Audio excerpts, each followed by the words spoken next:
Hi, my name is Anna Marci. The following podcast contains language that may not be appropriate for all listeners. Discretion is advised. Atriði í þessu hlaðvarpi eru ekki við hæfi allra.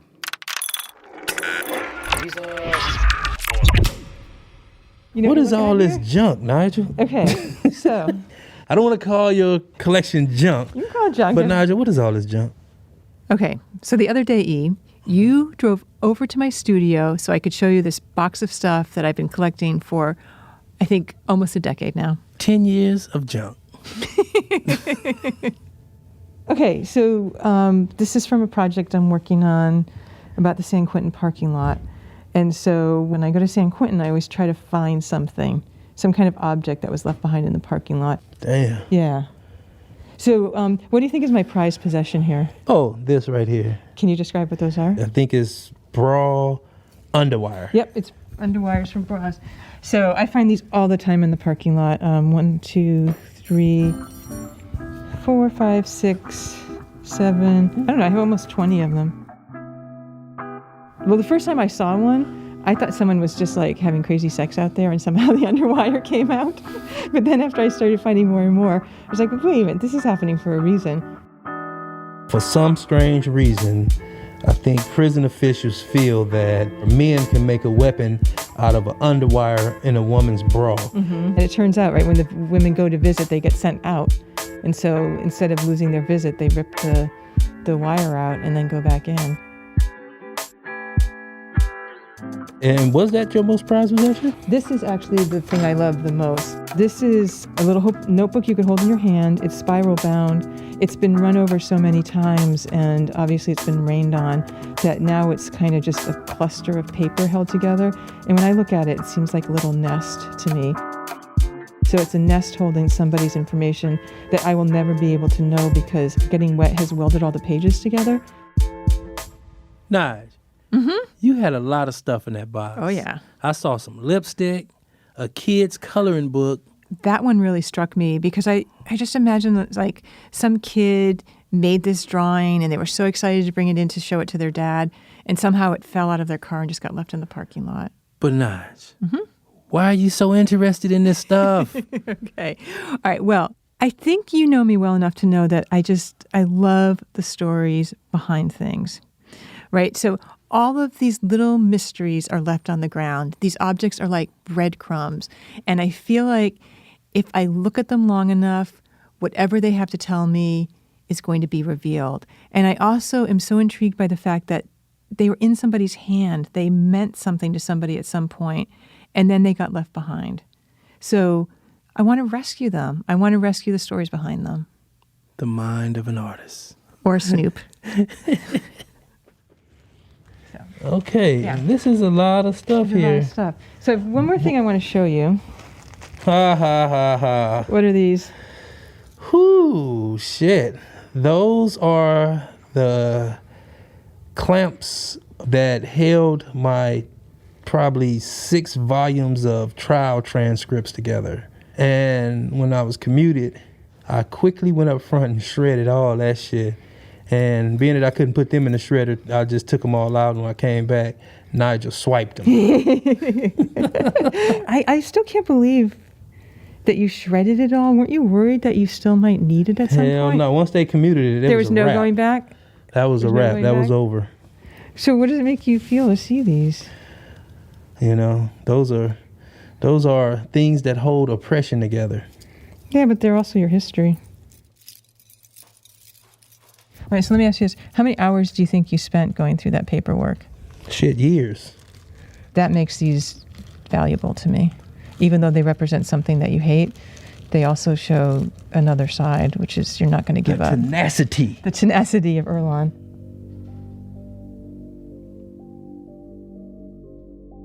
Stuff. That's what we're talking about on this episode. Okay, Earlonne, but it's not just stuff.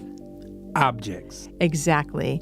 And what they mean to us. I mean, especially in prison where you can't own a lot of stuff because you just don't have that much space. Nah, you got 6 cubic feet per person. So what do you keep? That shit's important. And then there's the stuff you can't have, those things that you owned before you were incarcerated. And while you're inside, that stuff becomes meaningful in a different way. Yeah, and you keep thinking about it the whole time you're inside. I'm Earlonne Woods.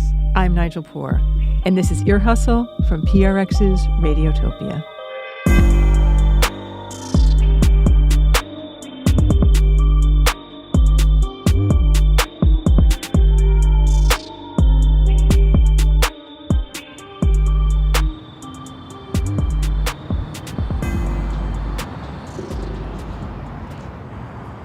Can you describe your soothing tools that you had inside? Sure.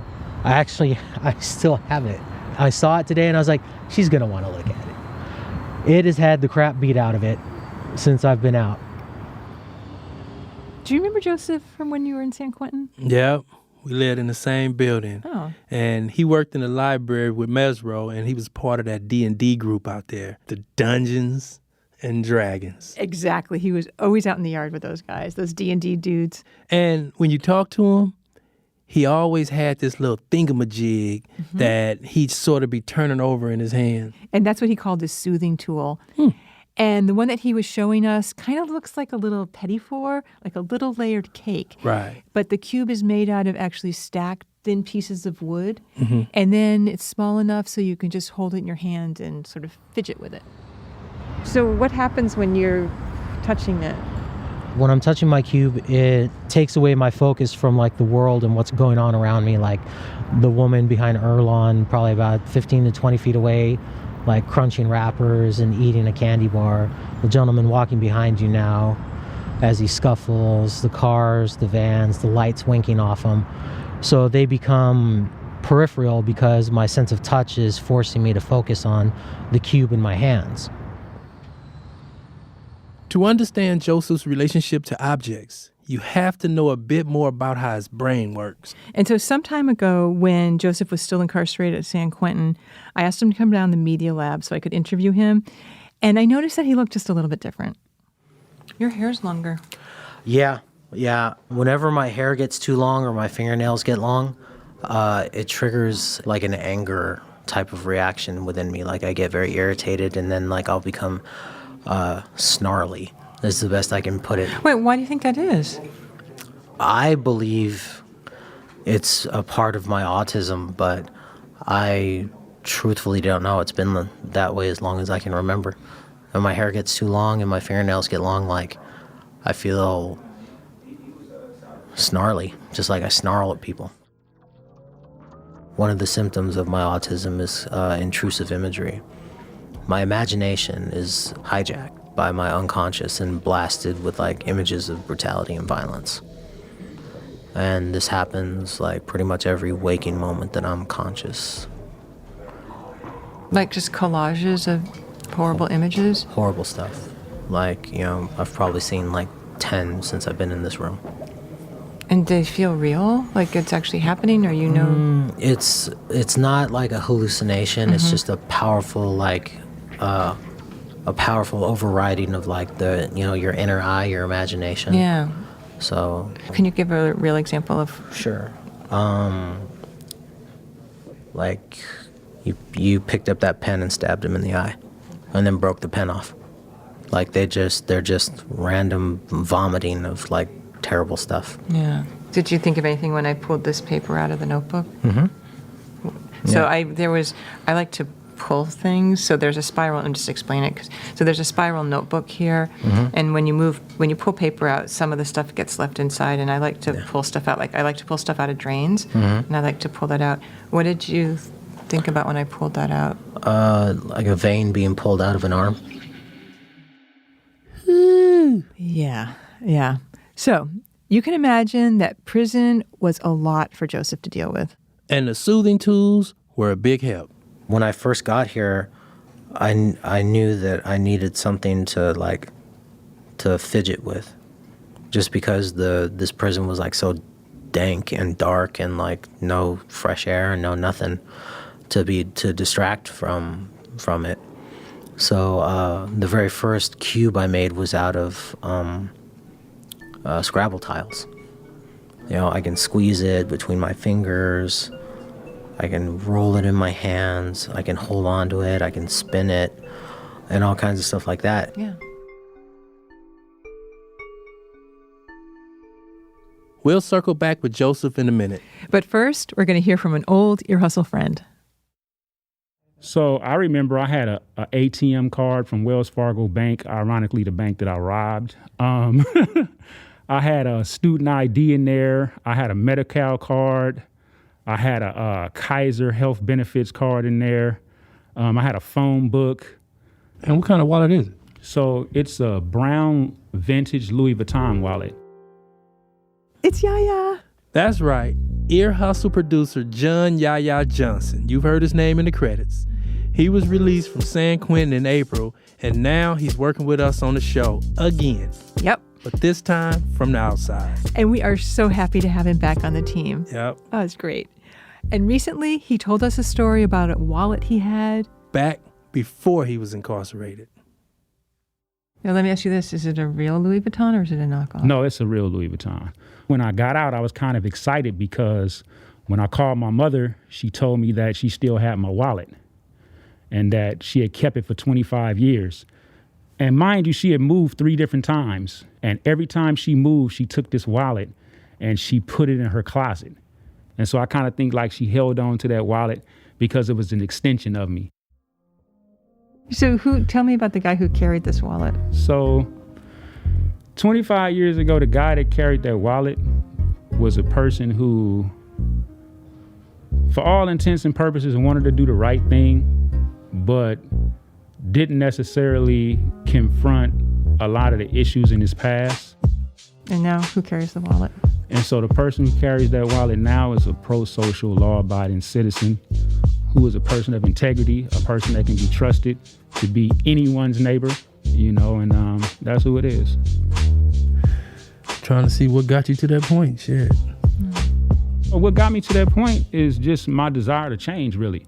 Prison can consume people who don't want to change themselves, and they can get caught up into a lot of different things in prison that they never changed them lives. I was just tired of being a contradiction. I've always had the desire to do the right things, but really didn't know how to articulate my frustrations. When pressure got on me, the only way I knew how to deal with it was to react and not respond. And so for me, I just made the decision to change. It was my second time ever being arrested. I was away from my family for a significant amount of time. I knew the damage that it caused them, but more importantly, I knew the damage that it caused me.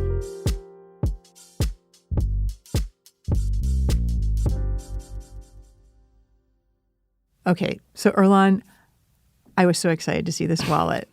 And you know me, right? Mm-hmm. I am super impatient. So I kept texting Yaya like, when can we see the wallet? When can we see the wallet? Come on, when can I come over? I got to record you. And then we got a text from Yaya saying, I lost my freaking wallet. One day, I was bike riding. It was hot that day, so I chose to wear a gray pair of cargo shorts with Velcro pockets. Mm-hmm. These Velcro pockets are secure. And so I didn't think anything of it. I grabbed my wallet, put it in my back pocket, secured it, rubbed the Velcro pocket, rode my mountain bike down to the lake. A little while later, he gets back to the place where he's staying, sits down to take a nap, and when he gets up, he notices the pocket is empty. The wallet is gone. And were you just heartbroken? Absolutely, I was heartbroken because, as Earlonne so eloquently put it, and I wanted to kick him in the ass, he say, man, your mama had that wallet for 25 years and you lost it in 2 months. Some people might have been down about that, especially with that little dig you got in, Earlonne. I'm just saying. But Yaya was not going to be defeated. And all of a sudden, I just had this overwhelming sense that my wallet would come back to me. For me, it was like the universe providing this message to me just to be still and that your possessions, your prized possessions will come back to you.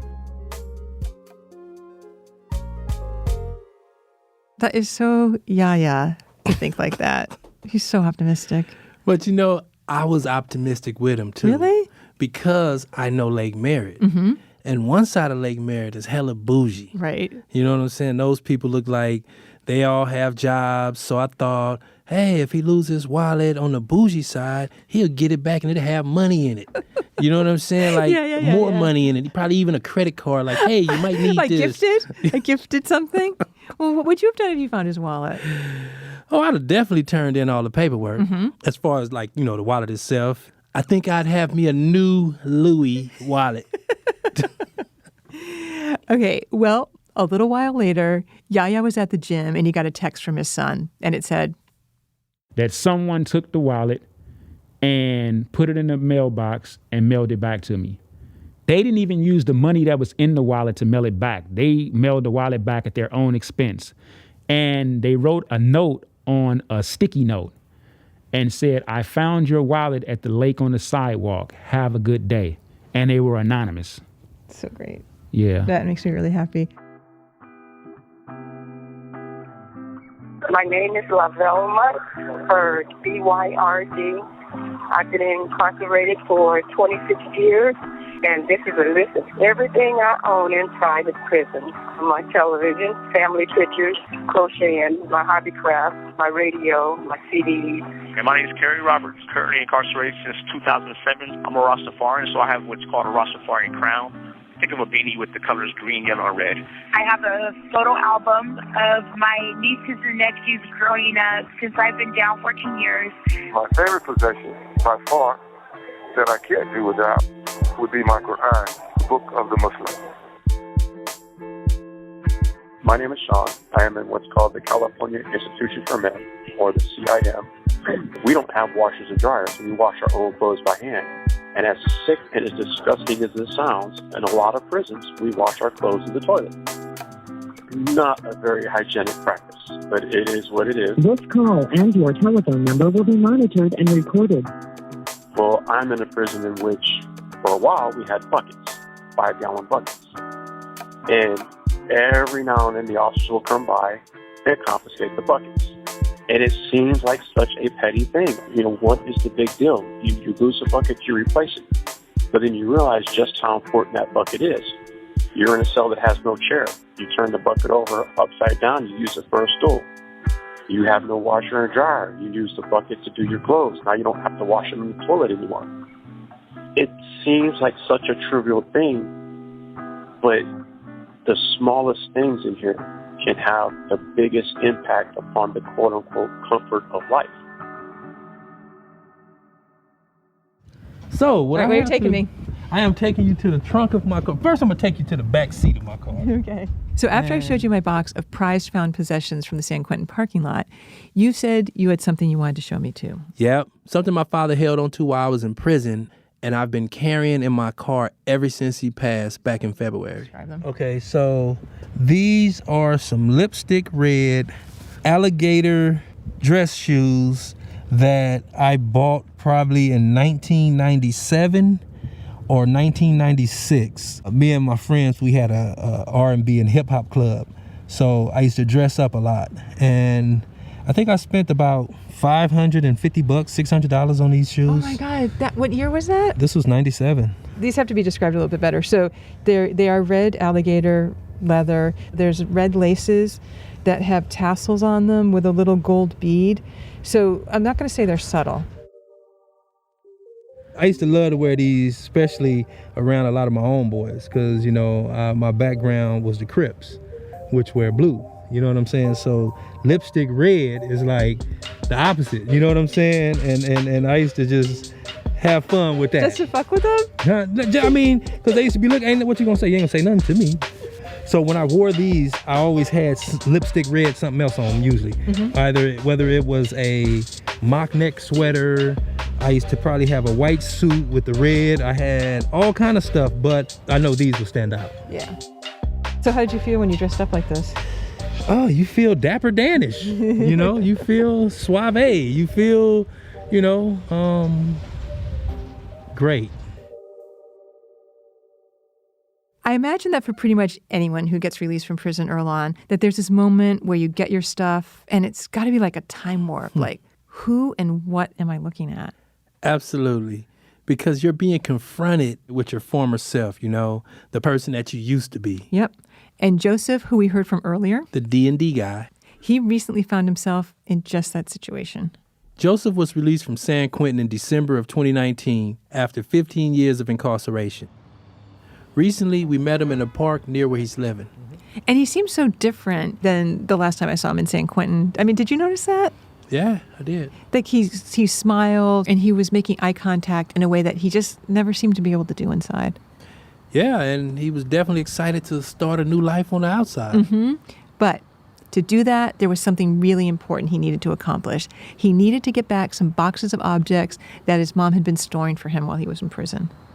They are ominously called the Christmas boxes. The Christmas boxes. That's right. They're boxes that were maybe designed to hold ornaments or something like that. Mm-hmm. But Joseph used them to hold all of his important personal belongings while he was in prison. So in the Christmas boxes, there are 3 Zippo lighters, 3 hourglasses. There's a bunch of skeleton keys of different sizes. There's even a couple of like stainless steel ball bearings. There's a giant green cat's eye marble. And I assume it's been 15 years since you've seen those objects. Yep. The person that owned those is dead and gone. Joseph says there was this way he used to look at the world. He describes it as a hero complex. I would strive to, quote unquote, rescue people all the time to the point of self-destruction. Yeah.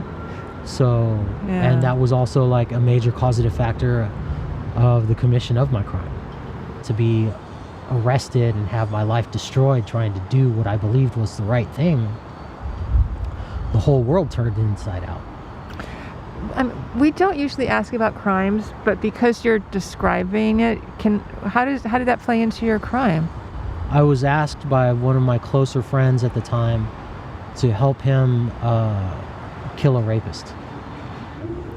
I went to a town I've never been to kill a man I've never known, to save a girl I've never seen. Did you know if the story was accurate or not? Nope. To this day, I still don't know whether or not he was an actual rapist. And any I don't know if you want to go, but any thoughts on that? Like, I regret it every waking moment of my life.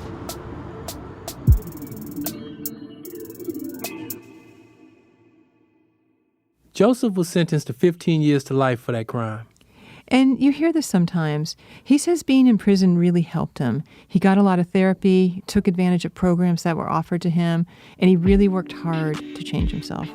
And when those 15 years were up, he was granted release at his first parole hearing. So now that Joseph's out, he wants to get those Christmas boxes back. That's after the break.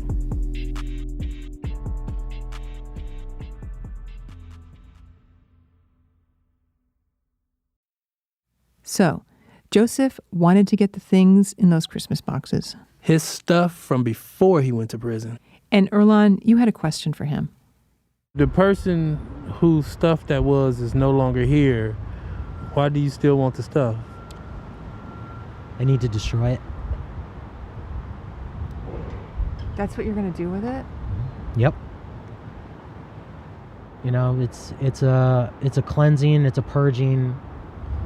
You know, all the things I collected over my life in that course of time, they're all beautiful, they're all neat, they're all cool, but they're also bound up with like a lot of angry demons and old memories, and striving to be this person, this protector, this good person, and failing continuously. Joseph feels like until he gets those boxes back and reckons with what's in them, he can't really start his new life. The only problem is he's on parole, so he can't travel to get them. So we told Joseph that we'd go get his stuff and bring it to him. When you guys approached me for that and then offered to go get them, I was like, yep, it's time. As soon as I get my hands on that stuff, that final piece is going to get laid to rest. Okay, but E, I gotta say here, there seemed to be a part of you that was worried this quest might not be such a good idea. Hell yeah, I saw Lord of the Rings. Like, once Joseph got his hands on his stuff again, he wouldn't be able to let go of it. It would be too powerful. Like he might go back to being the person he used to be before he went to prison. But I I don't think Smeagol's ever got over that ring. Oh my God. Erlon's inner nerd is coming out. All because Nigel wanted to go get this box. This Pandora's box. Pandora's box.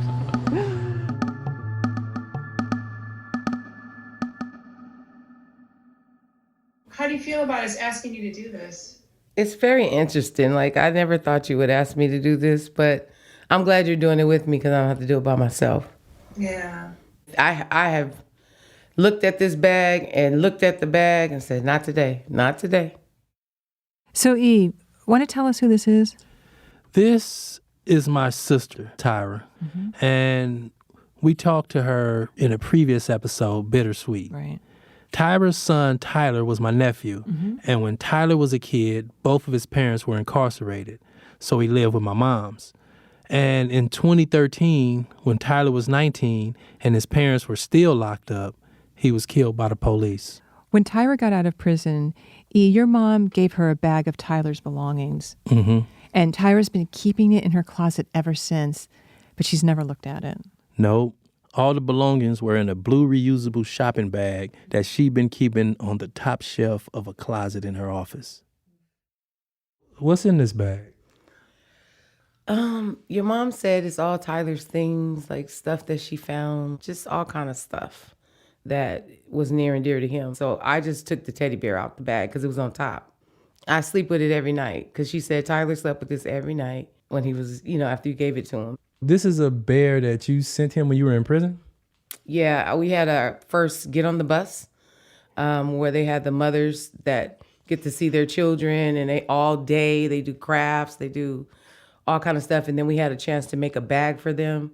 You put a teddy bear in there, you put a letter in there, you put just little things just for them. And so that's where the teddy bear came from.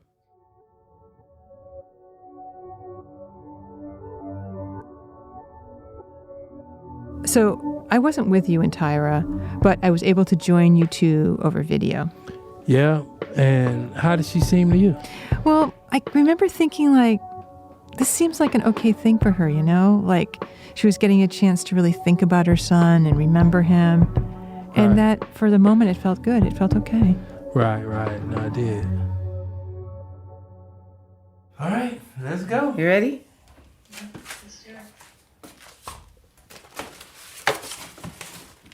All his immunization record when he was little, when he was born. More baby pictures. Hey, little head. Remember that outfit? You remember that outfit? Remember that outfit? The STAR student report. Oh, wow. How do you do? He did excellent. And there was a note in there from one of Tyler's teachers. He's a good writer and should be encouraged to pursue that talent. Tyler should get a math word problem practice book and be reading every day. Yes, he should. Basketball trophy, second place. This is second place. There was a football jersey in there too. Can you describe what that is? It's a white and black Woodson jersey. I get to smell him. This is when all the real problems started.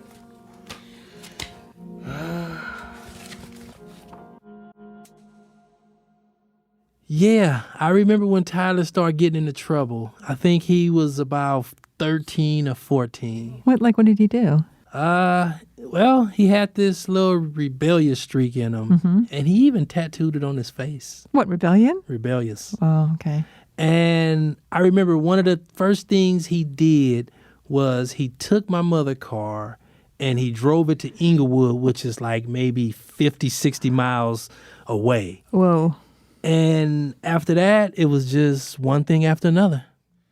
Good Lord. He had disciplinary history, 19 suspensions, 9 physical violence, acts of defiance, 27, tardy, 24, unexcused period act, oh Lord, 30. What was... He was acting out. Come on. This is a letter from me. You want me to read it? So this is a letter Tyra sent her son from inside prison. She tells him that she's been trying to get in touch with him because she's worried about him. Baby, please listen to what I'm saying. It's all out of love. You are all that I have. And God gave you to me, and I don't want to lose you. for in any way, I'll try and call you on Thanksgiving. I love you and miss you tremendously. Write me back. Let me know how you feel about what I said. I'll be waiting. Talk to you soon. Love, always, Mom. There was another letter in the bag, too. A letter that Tyler had written to his mom, but never sent. You're a good mama. Never gave up on me a day in your life. You're the woman of my dreams. I think about you every day and night. Can't let go of your love as a mother because it seems so much to me. Can't wait till you come home so we can laugh and cry about all our past memories.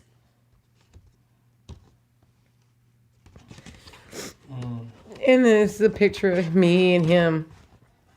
I'm in prison, but he's like looking at me. Oh, man. I can't do it. Yeah, I hear you. We can move on. Sis. More pictures. Oh. Yeah. Let me. Sorry about that. Oh. God. That was a really tough moment. Yeah, it sure was. There was a photo in that bag, and if I'd seen it earlier, I would have definitely removed it so Tyra didn't have to see it. Oh, you got to go through those pictures. I'm going through them now. Because I can't go through. I can't do that. I can't see him like that.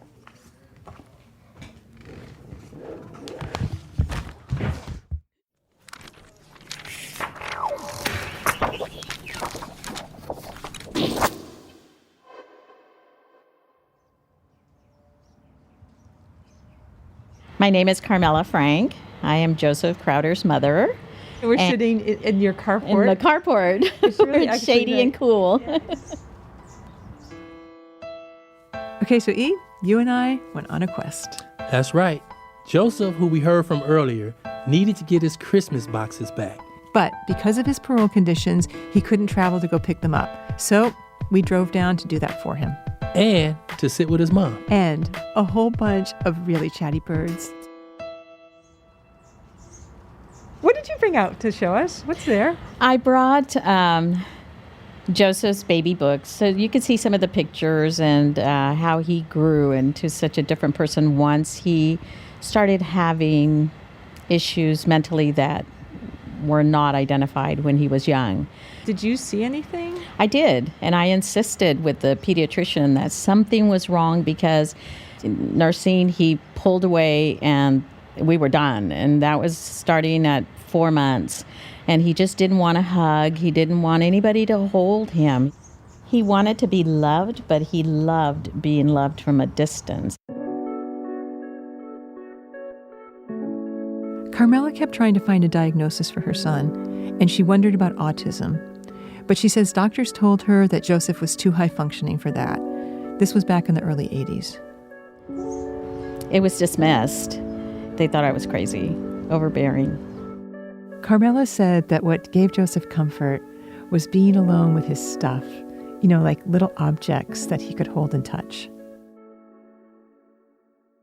I built him tents, lots of tents, and where he could, just hide out, and he was happy there. Solitude with his belongings. Yeah. Did you ever imagine he would end up in prison? Never, ever, never.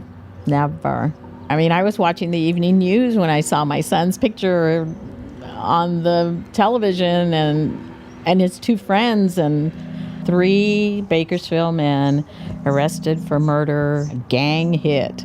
And I knew I knew none of them were. They were the 3 nerdiest guys you've ever met.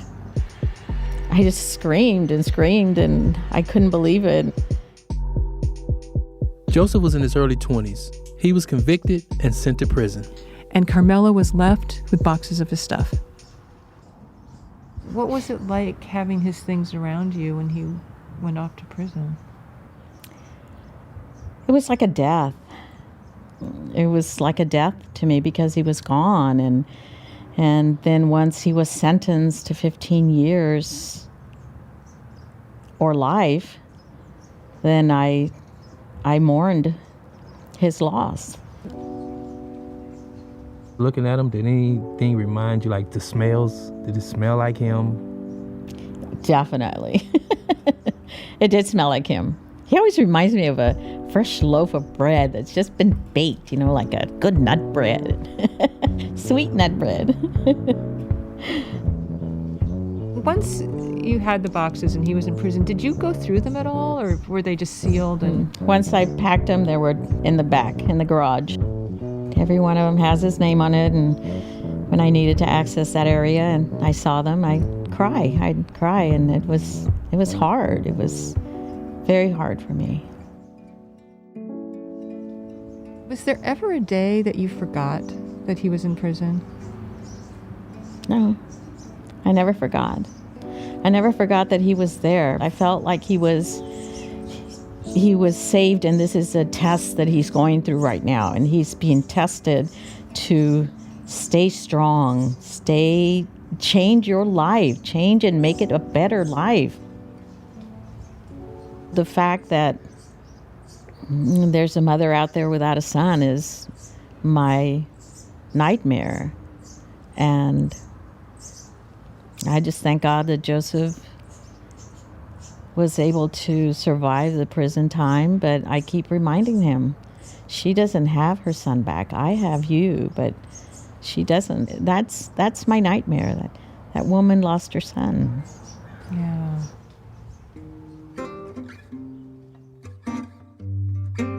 What would your thoughts be if Joseph wanted these boxes just to destroy his past?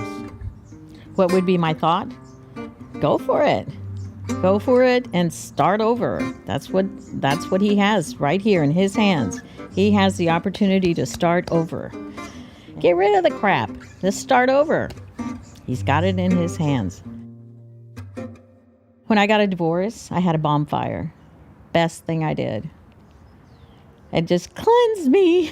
But it was my bonfire. I did it. I made the choice of what to get rid of. And so it was great. It sounds like you had a ritual. You made a ritual for yourself. Yeah. Got a little wine.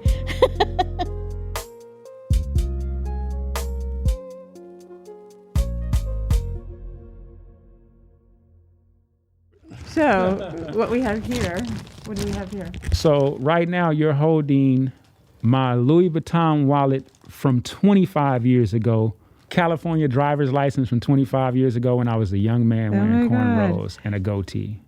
So after that Good Samaritan at Lake Merritt, I'm sure on the bougie side, sent Yaya back his wallet, we finally got to take a look at it. And I made him open it up and show us everything that was inside. First thing that I noticed when I opened this wallet is there's a prison-made phone book. So, of course, when you're in prison, you need something to put your numbers. You need something, and you don't have a phone book. So what people do in prison is they make them. You'll get like a bunch of paper, either staple them together, tape them together, whatever you got, and you might want to decorate it with a picture of a family member, a football team. Personalize it. Yeah, exactly. And Yaya's, it was white, and on the front and written in script, it said J. Johnson with little sparkly stars on it. It was cute. I'm just going to give you a few names and just give me one word to describe them. Sandra. Sandra is my cousin. I love her. She's in Sacramento now. Lucy May. Lucy May is my beloved grandmother who passed in 2002. Pookie. Pookie is a cousin who's also beloved. This is a rhyme that I wrote from 1995. Every day in my hood seems like 4th of July. Sparks from gats light the sky. Brothers die. I ask the question why are mortuaries filled up with black folks? A lucrative business centered right in our ghettos. Every day there's a funeral. You know how I knew that was old? Oh. You referred to a gun as a gat. Of course. Of course. That's a period piece. I definitely wanted Yaya to show me that 25-year-old driver's license. Yeah, and I remember you asked him what he saw when he looked at that old photo 25 years ago. The first time I looked at it, I thought, man, this was a handsome guy. But more importantly, I thought that this was a troubled guy. You know, this was a guy that had a lot of different things that he had to learn to grow up. And so through that 25 years of being in the fire, you know, I guess that purified me. And now I can just look back at this person and just have a lot of compassion for him.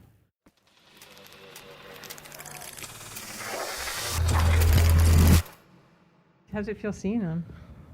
As soon as I saw them, I was just like, oh my God. It feels like you got like that salmonella cramp before you crap your guts out. That's what it feels like.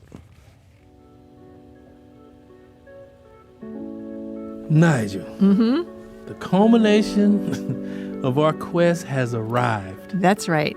You and Joseph and our sound designer Antoine Williams and I all met in a parking lot outside my studio. We opened the trunk of my car and pulled out those Christmas boxes we had picked up from Joseph's mom. Are you ready to open them, or is it going to be too much? No, that's what I'm here for. Because I'm going to systematically execute everything in those boxes. What tool are you going to use to do that? I've got a pry bar and a sledgehammer. Okay.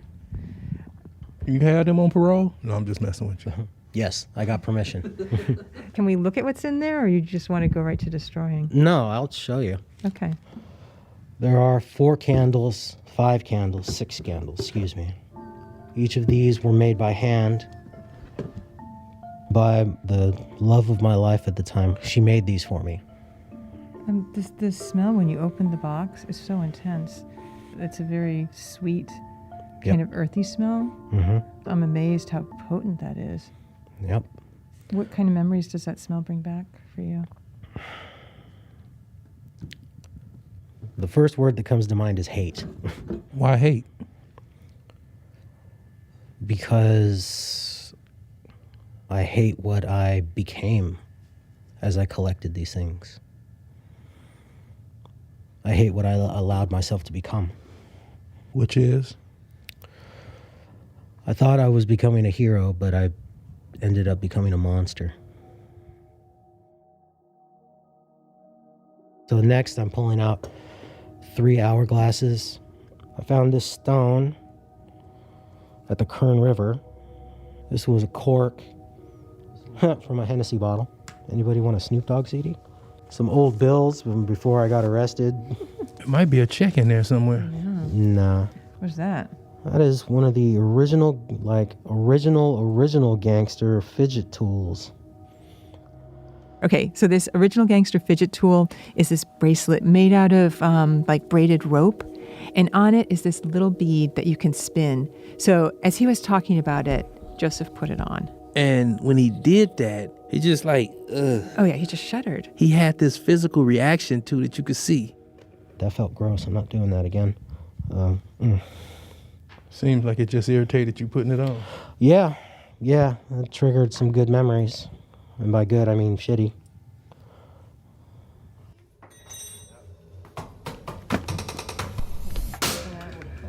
A crowbar, a 5 pound, is it a 5 pound sledgehammer? 4 pound. 4 pound sledgehammer, and what do you call that? Not a ratchet. Channel lock pliers.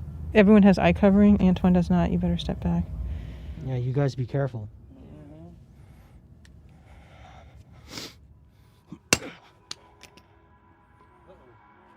And out of all that stuff, Nige, there was one thing that was the most powerful object in the whole box. That's right. The marble. The marble. So it was large, kind of the size of a plum. It's green. And it had all these swirls in it. And it was actually a really beguiling object. And that marble was the most important thing to be destroyed, because out of all of this stuff, it was the thing that reminded Joseph most about the person he was before he went to prison. In my angriest and bitterest times, I would sit there and just brood over this thing, just like stare at it all the time, like it's trying to give me an answer, and it never did, and it just made me even more angry. I remember thinking, on the one hand, he knows this is just stuff, but he also didn't want to take any chances. This stuff was too infused with his memory in a place he just didn't want to be anymore, so he needed to physically destroy it. Catharsis.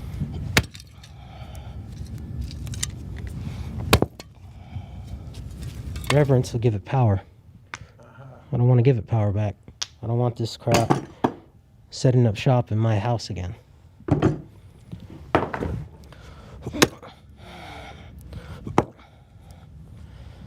Yep. Everything that's been broken has been broken. All right, let us see that marble again. This is the last piece of a dead man's bones.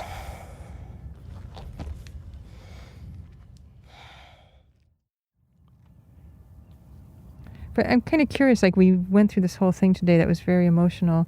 I didn't see you pull out your soothing tool until right now when it's all over. Because now I'm scared. Of what? Once again, like I'm stepping forward, 1 foot forward into an unknown. This is a goodbye, a farewell, a fuck you, and like the proof that I'm never going backwards. I can't even look over my shoulder anymore because there's nothing to look at. I'm sure a lot of people didn't think you were going to survive prison, and you maybe didn't even think you were, and you actually did, and you actually thrived in some ways. It's God's grace and dumb luck. Can you take some responsibility for it? Probably the dumb luck part. I don't know. I'm curious. I mean, I see such a difference in you. I've said this to you before, since you've gotten out of prison, so it seems like you've already made these huge steps forward. So I got a lot of faith in you. Thank you. Yeah. So Earlonne, did you have anything you wanted to destroy when you got out? I mean, did you have anything that you felt was weighing you down? Probably old friends. Oh, wow. Nah, I think, 20 years, it changes people. It changes a lot, changes trajectories, you know. And, it's not like people are less friends or not longer friends. They are, but we're just in different phases of our lives. Yeah. Yeah, I don't associate with a lot of people in my past. I do, but I don't. So there's no object that your mom could pull out of storage that you would look at and go, oh shit. Only pictures. Oh. Only pictures, and she got a million of them. Like the pictures would stop me for hours because I go through them. But like objects, no. I guess it's because that life is gone. It's over. It's like I'm not trying to relive that shit.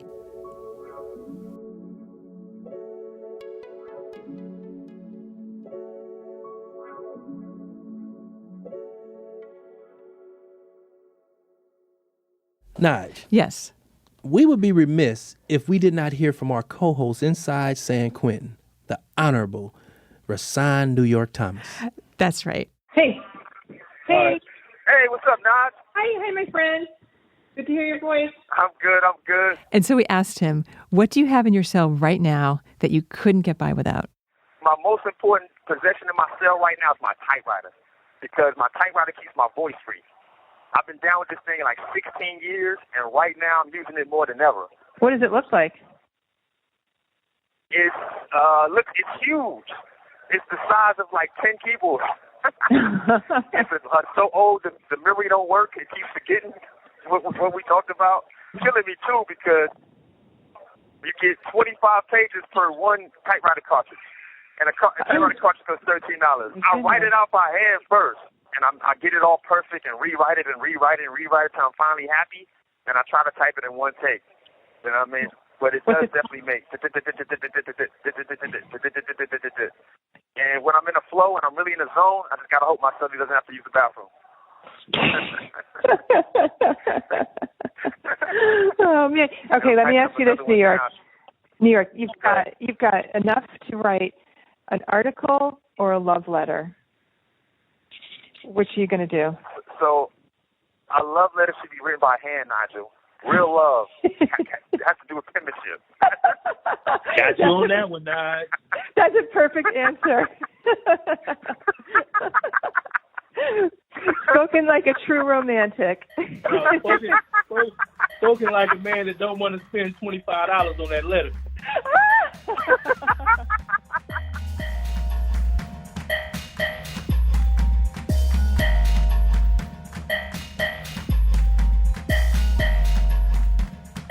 So thanks to Joseph Crowder, Carmela Frank, and Tyra Woodson for sharing their stories with us. Thanks also to Andrea Barton and Tom Frank. Ear Hustle was produced by Nigel Poor, Earlonne Woods, Rasan New York Thomas, John Yaya Johnson, and Bruce Wallace. This episode was sound designed and engineered by Antoine Williams, with music by Antoine and David Johnsey. Amy Standen edits the show, and Julie Shapiro is the executive producer for Radiotopia.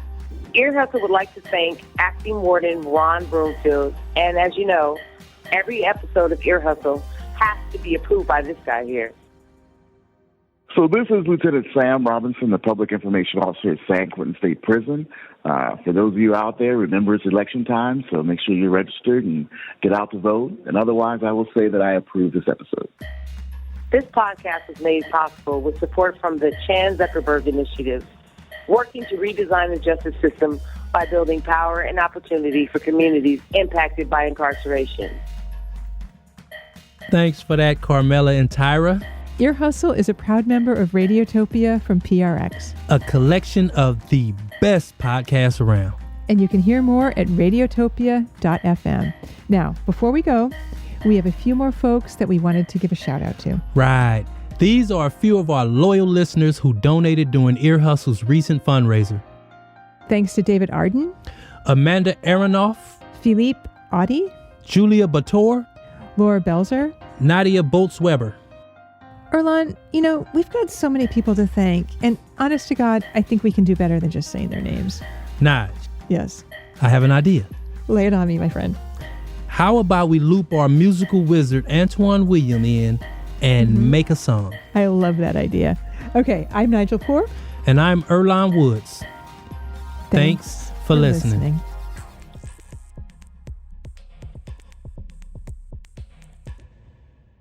I remember the one comment I got from this older lady. She said, "Brother, I don't see too many men wearing black and red, and you make it look good." I was like, really?